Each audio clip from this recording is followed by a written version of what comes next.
नमस्ते एभ्रिवान। आज फेरि म अनुक्रम र श्रेणी च्याप्टर लिएर उपस्थित भइसकेको छु। तपाईहरुलाई हाम्रो यो सिमरनगढ स्टडीमा धेरै धेरै स्वागत गर्न चाहन्छु र तपाईहरुले भने अनुसार हामी सिक्वेन्स एन्ड सिरिजको कन्टिन्यू भिडियोहरु बनाउँदै गइरहेका छौं। आशा छ तपाईहरु यसलाई राम्ररी हेर्दिनु होला, साथै आफ्नो साथीहरुले पनि शेयर गर्न चाहिँ नबिर्सनु होला। ओके, हामी यो भन्दा अगाडि टाइप 4 सम्म गरिसकेका छौं। आज टाइप 5 मा एउटा नयाँ समस्या लिएर मैले उपस्थित यहाँ भइसकेको छु। यहाँ हेरौं, कुनै अनुक्रमको 10औं पद 20 र 18औं पद 36 भए कुन पदको मान 60 हुन्छ। यसमा कुन पद सोधेको हुन्छ ध्यान राख्नु होला। त सबभन्दा पहिला हामीलाई जुन डाटा दिएको छ त्यस डाटाबाट ए र डी को मान निकाल्छौं, किनभने कुन पदको मान निकाल्नको लागि ए र डी नै चाहिन्छ हामीलाई। यस कारण यहाँ ध्यान, यहाँ 10औं पद दिएको छ। 10औं पद भनेको T10 = 20 र हामी पढिसकेका छौं T10 भनेको a + 9d। यहाँबाट a को मान निकाल्छौं हामी और a = 20 - 9d। यो हुन्छ हाम्रो इक्वेसन फर्स्ट। पुनः दोस्रो कन्डिसनमा जान्छौं। यहाँ भनेको छ 18औं पद 36 छ, मतलब T18 = 36। सेम अब T18 भनेको a + 17d = 36। हामीसँग माथि a को भ्यालु छ 20 - 9d हाल्दिन्छौं। 20 - 9d + 17d = 36। समीकरण 1 बाट यसलाई सोल्भ गर्छौं हामी। यहाँ 17 बाट 9 घट्छ, 8d हुन्छ 36। यो प्लस गर्नु कतिरा माइनस 8d = 16 और d = 16/8। therefore d = आउने भयो 2। हामीसँग d को मान आइसक्यो। अब यो d को मान यहाँ समीकरण फर्स्टमा हाल्ने बित्तिकै a को मान आउँछ। समीकरण 1 बाट लेख्छौं a = 20 - 9 × d। 20 - 18 = 2। अब हामीसँग a र d को मान आउने भयो। लेख्छौं अब मानौ Tn = 60। कुन पद भन्ने बित्तिकै त्यसलाई हामी लेट गर्छौं Tn पद। मानौ Tn पदको मान 60 होला। Tn को फर्मुला हामीलाई थाहा छ, a + n - 1 × d = 60 और a को मान 2 छ, n को मान थाहा छैन, d को मान पनि 2 छ = 60। 2 + 2n - 2 = 60 प्लस 2 र यहाँ प्लस 2 र माइनस 2 जाने भयो। n = 60/2 गुणाकार भागा हुन्छ। therefore n = आउने भयो 30। अब यहाँ therefore जुन हामी यहाँ लेट गरेछौं त्यहाँ भ्यालु गएर हाल्दिन्छौं। T30 = 60। अतः 30औं पदको मान 60 हुन्छ। ल, अब हामी टाइप 5 मा कुन पद भन्ने क्वेशन सोध्छ एक्जाममा र त्यो बनाउनको लागि केही डाटाहरु दिएको हुन्छ। मैले भर्खरै एउटा एक्जाम्पल बताएँ, त्यही अनुसार मैले यहाँ तपाईहरुको बेटर प्र्याक्टिसको लागि 4 वटा एसी मा सोध्ने खालको क्वेशनहरु यहाँ हाल्दिएको छु। भिडियो पौज गरेर यसलाई राम्ररी बनाउनु होला, यसले धेरै नै सहयोग गर्छ। टाइप 6 मा हामी एउटा प्रब्लम यहाँ राखेको छु मैले। कुनै समानान्तरीय श्रेणीको 6 वटा पदहरुसम्मको योगफल 42 र 20 वटा पदहरुसम्मको योगफल 420 भए 12 वटा पदहरुसम्मको योगफल कति होला निकाल्नु छ। मतलब यसमा 2 वटा कन्डिसन दिएको छ योगफल वाला। यसमा त्यो कन्डिसनलाई हामी युज गर्छौं, योगफलको फर्मुला हाल्छौं, त्यसबाट पनि a र d को मान नै निकाल्छौं। यो सिक्वेन्स एन्ड सिरिज भरिमा योगफल आउने कन्डिसनमा जति भए पनि हामी a र d को मान निकाल्छौं त्यसको फर्मुला हालेर। a र d को मान आउँछ एक्ज्याक्ट हामी फेरि योगफलवाला फर्मुला भनेको छ 12 वटासम्म पदहरूको योगफल कति होला, फेरि यसकै समकै फर्मुला हाल्छौँ, त्यहाँबाट मान आउँछ। ओके, यहाँ हेरौँ, यहाँ कुनै समानान्तरीय श्रेणीको 6 वटा पदहरूसम्मको योगफल 42 भनेको छ, यानि S6 बराबर 42, S6 इज इक्वल टू 12, 42, मतलब 6 वटा पदहरूसम्मको सम योगफल। ओके, हामी अस्ति पढिसकेका छौँ S of n is equal to n/2, 2a plus n minus 1 into d, n वटा पदहरूसम्मको योगफल हो यो। यहाँ 6 भनेको छ, यस कारणले n को ठाउँमा 6 हालेको छु, फर्मुला हाल्छौँ, और n/2, n को ठाउँमा 6 छ, n/2 2a plus n minus 1 into d is equal to 42, किनभने a को मान पनि छैन, d को मान पनि छैन। यहाँ 6 मा 2 ले भाग गर्छौँ के हुन्छ, 2a 6 minus 1 5d is equal to 42, यो गुणा गरौँ त भागा हुने, 2a plus 5d is equal two 42/3, और 2a plus 5d is equal to 14 हुन्छ, 14 तिया 42, 14 तिया 42। ओके, अब यहाँबाट हामी एउटाको मान तान्छौँ, त्यो तान्नको लागि बाँकीले उठाएर उता फाल्नु पर्यो, 5d प्लस गरेर माइनस हुन्छ, देयरफोर a को मान आउने भयो 14 माइनस 5d/2, यो इक्वेसन फर्स्ट भयो। पुनः अब सेकेन्ड कन्डिसनमा जान्छौँ हामी, है भनेको छ 20 वटा पदहरूसम्मको योगफल 420, यानी S20 इज इक्वल टू 420 हुन्छ। फेरि सेम फर्मुला हाल्छौँ, और n/2, n को ठाउँमा 20 छ, n/2 2a plus n minus 1 into d is equal to 420, यहाँ भाग गर्छौँ 10 हुन्छ, 2 इन्टु हामीसँग a को भ्यालु यहाँ छ 14 minus 5d/2 plus 20 minus 1 19d is equal to 420। कहाँबाट, समीकरण 1 बाट, समीकरण 1 बाट हामी यहाँ a को मान यहाँ हालिदिएछौँ। अब त्यस्तै यो 10 गरेर डिभाइड हुन्छ, त बाँच्ने यो 2 र 2 क्यान्सल आउट हुने भयो, बाँकी रहने भयो 14 माइनस 5d प्लस 19d 420, यो गुणा गरेर त्यतिर भागा हुन्छ, जान्छ। अब 19d बाट 5d घट्छ, 14d आउने भयो, 42 माइनस 14 हुन्छ। ओके, 14d 12 बाट 4 गयो 8, 3 बाट गयो 2, d को मान निकाल्छौँ 28 माइनस 14, देयरफोर d को मान आउने भयो 2। कन्डिसन एप्लाई गर्दाखेरि d को मान आउने भयो। अब यो d बाट a को मान निकाल्नको लागि यो d को भ्यालु हामी इक्वेसन फर्स्ट मा हाल्दिन्छौँ, समीकरण 1 बाट। समीकरण 1 मा यहाँ छ हामीसँग a is equal to 14 minus 5 into d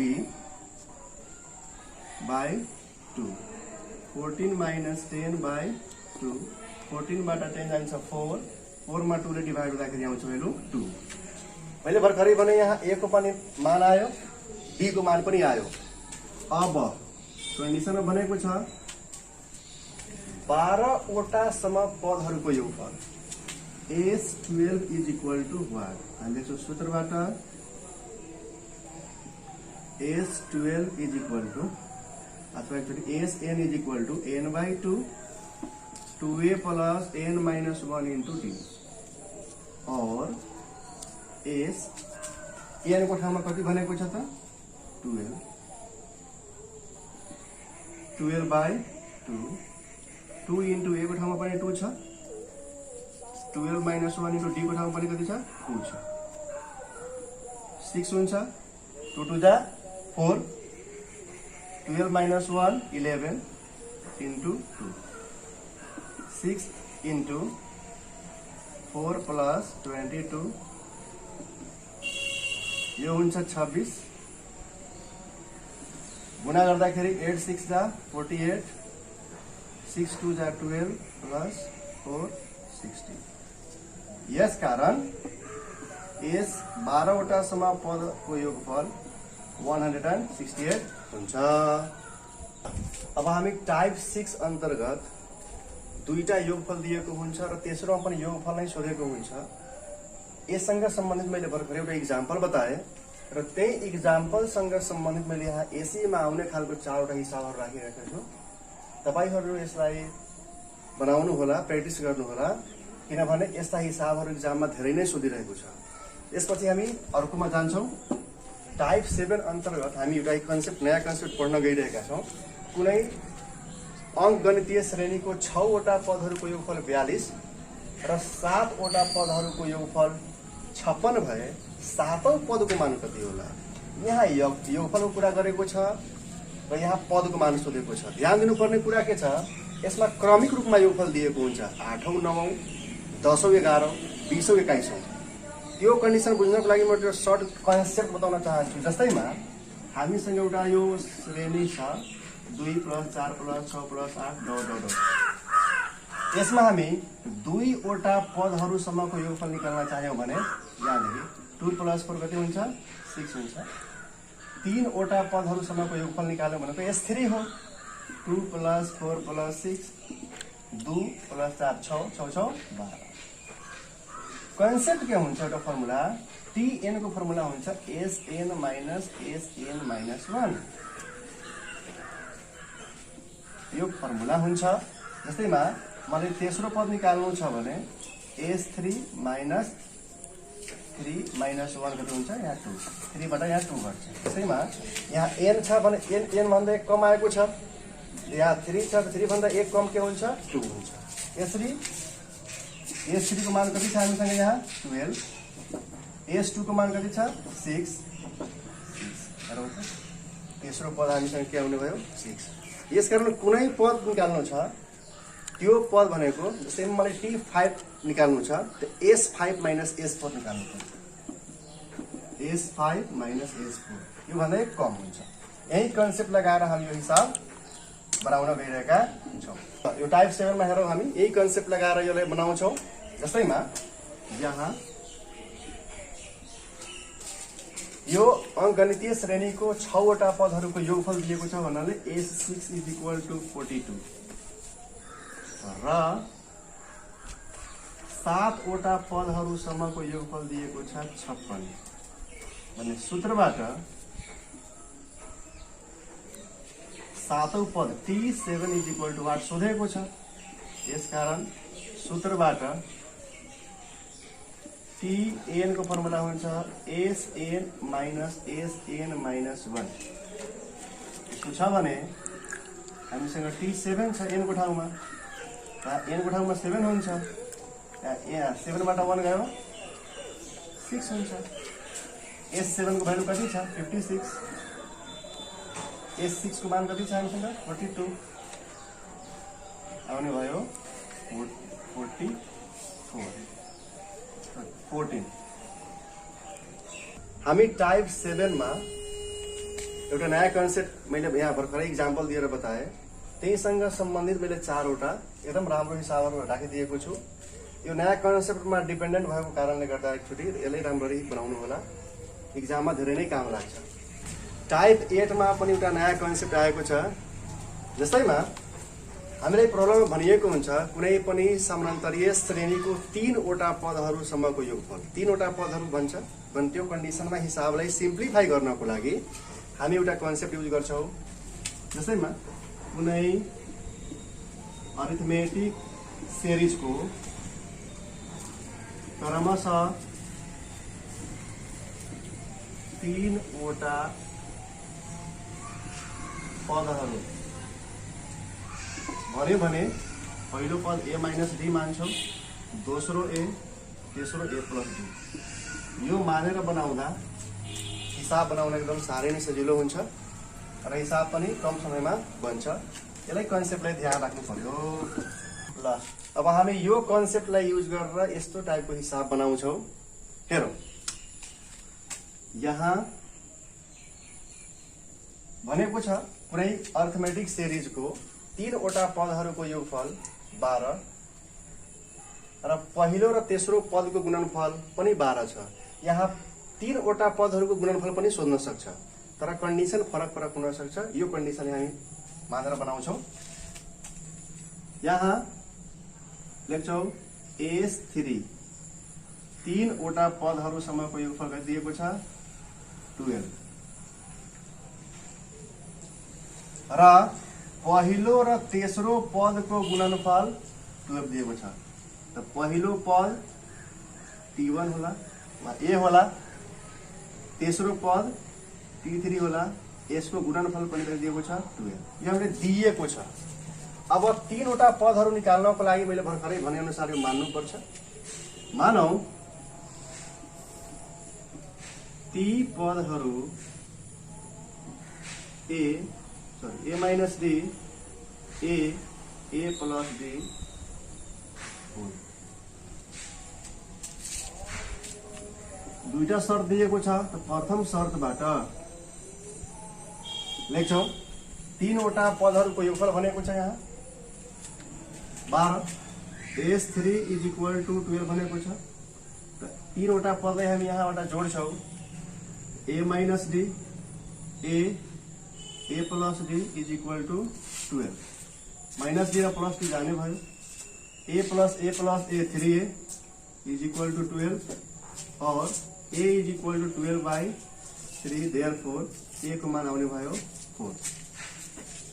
प्रथम कन्डिसनबाट हामीलाई A को मान ज्ञात भयो। पुनः दोस्रो शर्तबाट वा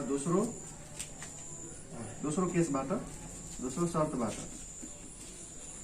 भनेको छ पहिलो पद र तेस्रो पदको गुणनफल 12 छ। हामीसँग पहिलो पद कति छ A माइनस D और A माइनस D, तेस्रो पद कति छ A प्लस D, गुणनफल कति छ त 12 छ। A को मान हामीसँग छ 4 माइनस D, यो छ A को ठाउँमा 4, A plus D is equal to A minus B into A plus B, A square minus B square हुन्छ। मतलब 4 square minus D square is equal to 12। 4 4 जा 16, D square is equal to 12 और minus D square is equal to 12 minus 16 और minus D square is equal to minus 4 जाने भयो। D is equal to आउँछ 4। Therefore D is equal two आउनु भयो। यहाँ plus minus 2 हुन त हुन्छ, तर हामी यहाँ सिरिजको टर्ममा यहाँ प्लस भ्यालु लिन्छौं। D को मान आउने भयो। अब A र D को मान आइसकेपछि हामी जहाँ लेट गरेछौं त्यहाँ जान्छौं र त्यहाँ हाल दिन्छौं। त्यो 3 वटा पदहरू निस्कन्छ। ती पदहरू क्रमशः A माइनस D छ। A को ठाउँमा हाम्रो कति छ त 4 माइनस D कति छ 2 कमा A को भ्यालु 4, A प्लस D 2 4 6। D को भ्यालु दुवै नै राख्नुपर्छ, किनभने D को भ्यालु हामीसँग 2 वटा छ। यहाँ मैले प्लस राख्दाखेरि यो बनाएको छ, एक्चुअली माइनस हालौं। D is equal to minus 2 राख्दा ती पदहरू आउने भयो। ती पदहरू A माइनस D हो। A को भ्यालु हामीसँग 4, माइनस माइनस प्लस, त्यसपछि A को भ्यालु 4 र A प्लस D, A को मान 4 र D को भ्यालु माइनस 2 6 4 2। अतः ती पदहरू क्रमशः 2 4 र 6 वा 6 4 2। यो हाम्रो कम्प्लिट। टाइप 8 मा मैले भर्खरै बनाए इक्जाम्पल अनुसार मैले यहाँ 3 4 वटा हिसाबहरू राखेको छु। यसलाई बनाउनु होला भिडियो पोस्ट गरेर र यस्तो टाइपको हिसाबहरू हाम्रो एसीमा धेरै नै बढी सोधिरहेको छ त्यसले धेरै हेल्प गर्छ।